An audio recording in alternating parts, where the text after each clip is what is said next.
Bayangkan, satu orang hidup ribuan tahun lalu di tengah dunia yang menyembah patung, bintang, dan raja, tanpa pasukan, tanpa kerajaan, tanpa teknologi, tapi dari pemikirannya lahir tiga agama terbesar di dunia. Hari ini, miliaran manusia di bumi, Muslim, Kristen, dan Yahudi, menyebut satu nama yang sama dengan penuh hormat, Ibrahim atau Abraham. Bagaimana mungkin satu orang bisa menjadi fondasi tiga agama besar dunia? Siapakah Nabi Ibrahim sebenarnya? Dan mengapa kisah hidupnya begitu menentukan arah sejarah manusia? Mari kita mulai ceritanya. Ibrahim lahir di dunia yang tidak mengenal Tuhan yang esa. Menurut banyak catatan sejarah dan kitab suci, ia hidup di wilayah Mesopotamia, kemungkinan besar di kota Ur, sebuah pusat peradaban kuno. Di kota ini, manusia menyembah berhala, bintang, dan planet dianggap Tuhan. Raja dipuja seperti dewa. Ironisnya, ayah Ibrahim sendiri adalah pembuat patung berhala. Sejak kecil, Ibrahim melihat orang-orang berdoa pada benda buatan tangan manusia, takut pada patung yang tak bisa bicara, menyembah matahari, bulan, dan bintang. Dan disitulah pertanyaan besar muncul di pikirannya. Ibrahim bukan pemberontak sejak awal, ia adalah pemikir. Suatu malam, ia memandang langit. Ketika melihat bintang, ia berkata, "Inikah Tuhanku?" Namun saat bintang itu tenggelam, ia menolak, "Aku tidak menyukai yang tenggelam." Lalu ia melihat bulan, lalu matahari yang lebih besar dan terang. Namun semuanya terbit dan tenggelam. Dan disitulah kesimpulannya muncul. Tuhan sejati tidak mungkin lenyap, tidak mungkin kalah oleh waktu. Ibrahim sampai pada keyakinan yang sangat radikal untuk zamannya. Tuhan itu esa, tak terlihat, maha kuasa. Keyakinan ini membuatnya berbeda, dan perbedaan itu berbahaya. Ibrahim mulai menentang penyembahan berhala, bahkan kepada ayahnya sendiri. Puncaknya terjadi saat seluruh penduduk kota pergi, Ibrahim masuk ke tempat pemujaan dan menghancurkan semua patung, menyisakan satu patung terbesar. Ia menggantungkan kapak di patung besar itu. Ketika penduduk marah dan bertanya, "Siapa yang melakukan ini?" Ibrahim menjawab dengan tenang, "Tanyakan saja pada patung besar itu." Jawaban ini menyindir logika mereka sendiri, namun akibatnya fatal. Ibrahim dianggap penghujat, pemberontak, ancaman bagi tatanan sosial, hukumannya dibakar hidup-hidup.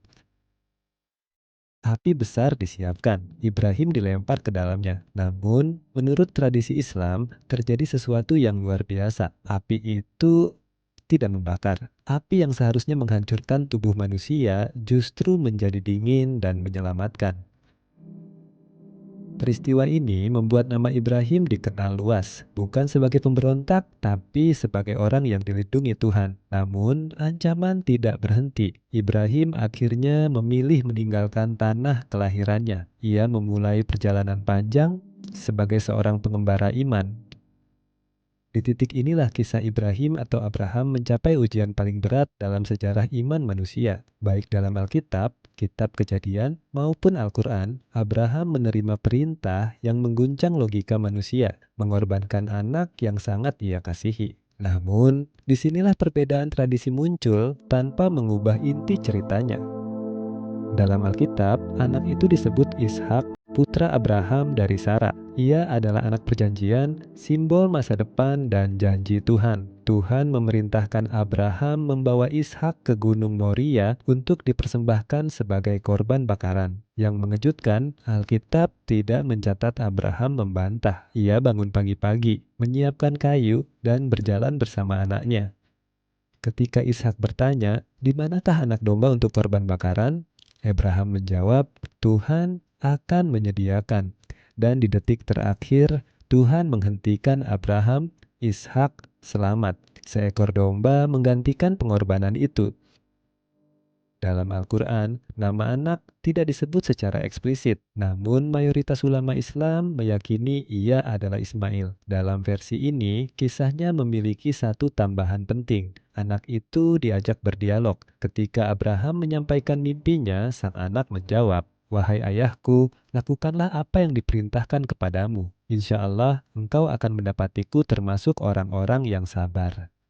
Di sini, pengorbanan bukan hanya tentang ketaatan ayah, tetapi juga kepasrahan seorang anak kepada Tuhan. Dan sama seperti versi Alkitab, pengorbanan itu digantikan oleh hewan sebagai tanda bahwa Tuhan tidak menginginkan darah manusia.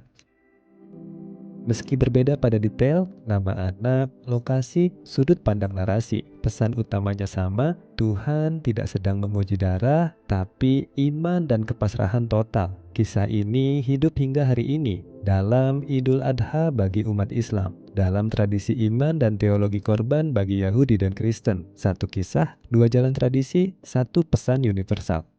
Abraham bukan hanya tokoh spiritual, ia meninggalkan jejak sejarah dan simbol yang hidup ribuan tahun. Dalam tradisi Islam, Abraham dan Ismail dikisahkan membangun Ka'bah, menjadikannya pusat tauhid. Dalam tradisi Yahudi, Abraham adalah leluhur bangsa Israel, awal dari garis para nabi. Dalam tradisi Kristen, Abraham disebut sebagai teladan iman, orang yang dibenarkan bukan karena hukum, tapi karena percaya. Menariknya, tidak ada agama Abrahamik yang menolak Abraham. Justru semuanya mengklaimnya. Yahudi mengenalnya sebagai Abraham, sang patriark. Kristen melihatnya sebagai bapak orang beriman. Islam menyebutnya Ibrahim al-Hanif, yang lurus dan tidak menyekutukan Tuhan. Ia hidup sebelum Taurat, sebelum Injil, sebelum Al-Quran. Namun namanya tertulis di semuanya. Ini menunjukkan satu hal penting. Abraham bukan milik satu agama, ia adalah akar dari semuanya.